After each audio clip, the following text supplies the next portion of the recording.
Hello and welcome. He created the first contemporary Arab dance theatre to keep alive the stories and heritage of the Middle East. To this day, no one in the region has matched the scale and grandeur of the performance hosted by his troupe. This week on One on One, meet the renowned dance choreographer and theatre founder, Abdel-Halim Caracalla.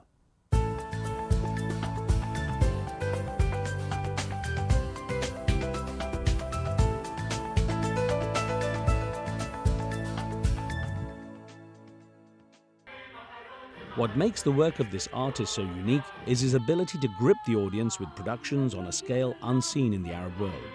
Abdel-Halim Caracalla says that as a child of the historic and artistic Lebanese city of Baalbek, he has an obligation to the arts, which is why he keeps returning as a top billing at the festival there.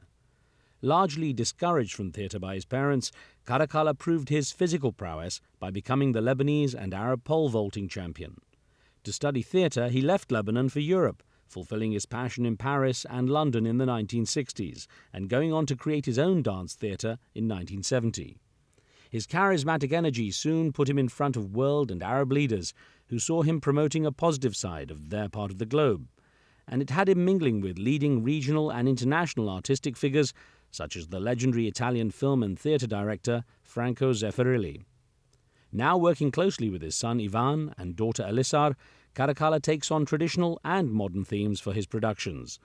To this day, no one has managed to replicate the magic that Caracalla brings to Arabian theatre, and his drive to show the world the beauty of Arab culture still has those in power seeking his company.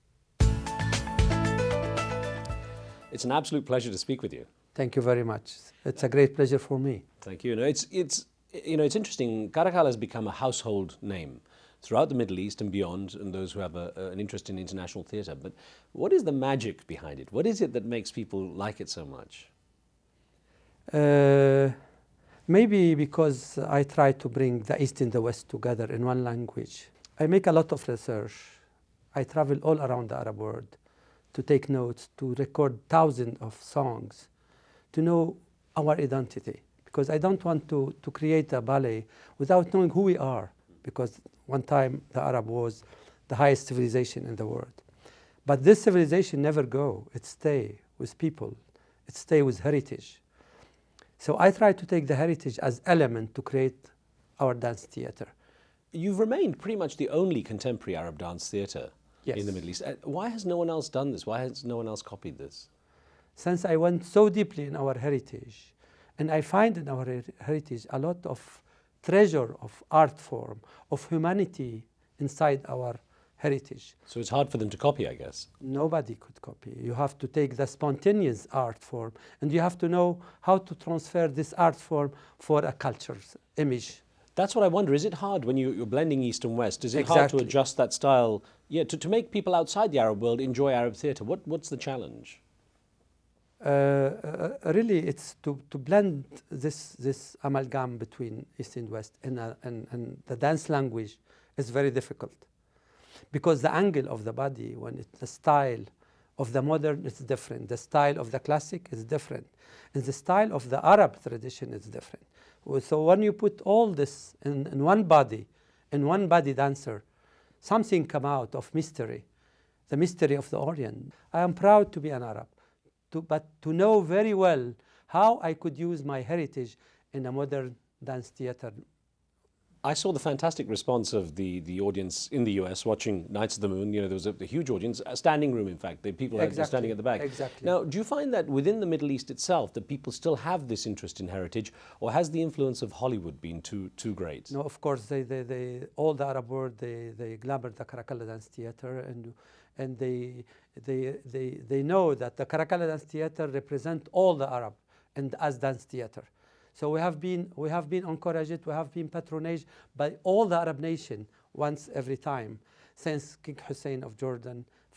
He's the first king who gives this company pushing up.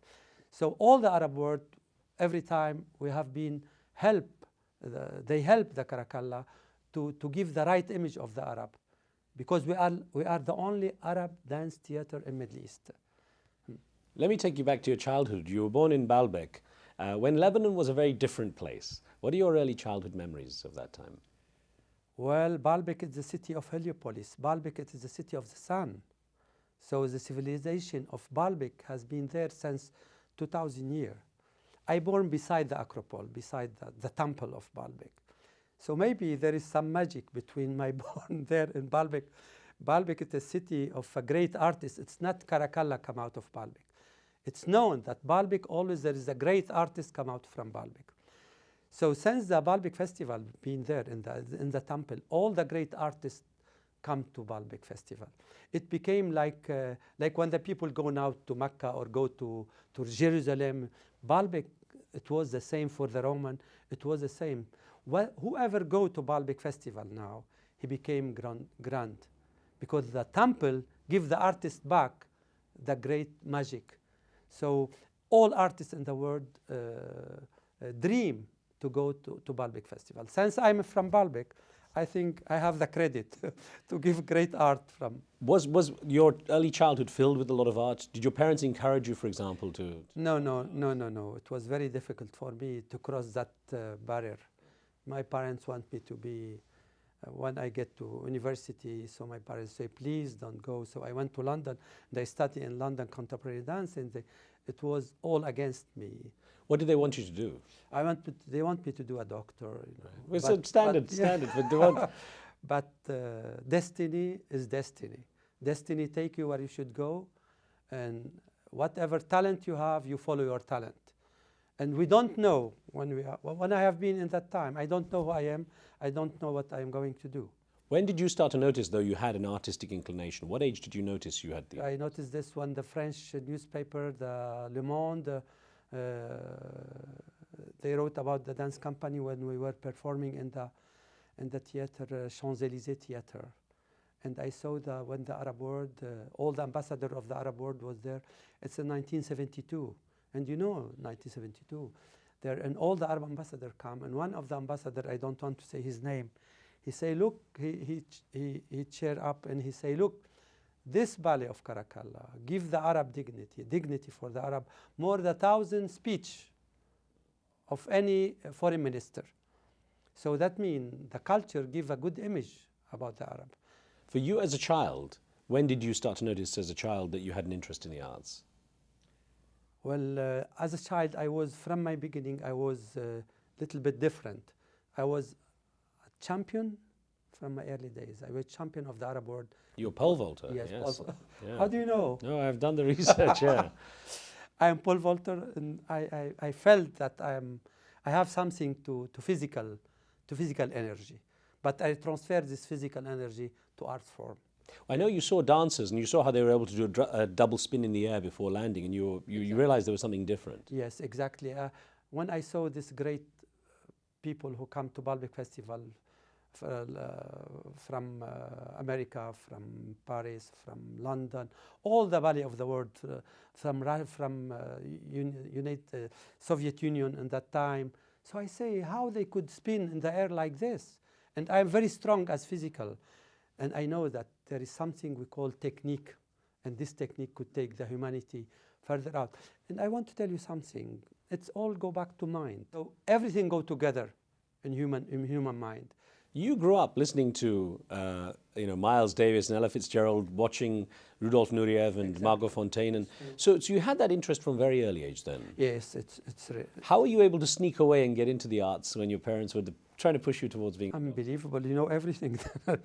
I sneak out in the Acropole to see this because it takes me. It was a dream for me. I follow up. I say how human could do that in that time, and I saw something. Obsession. It was an obsession for me. Then I tried to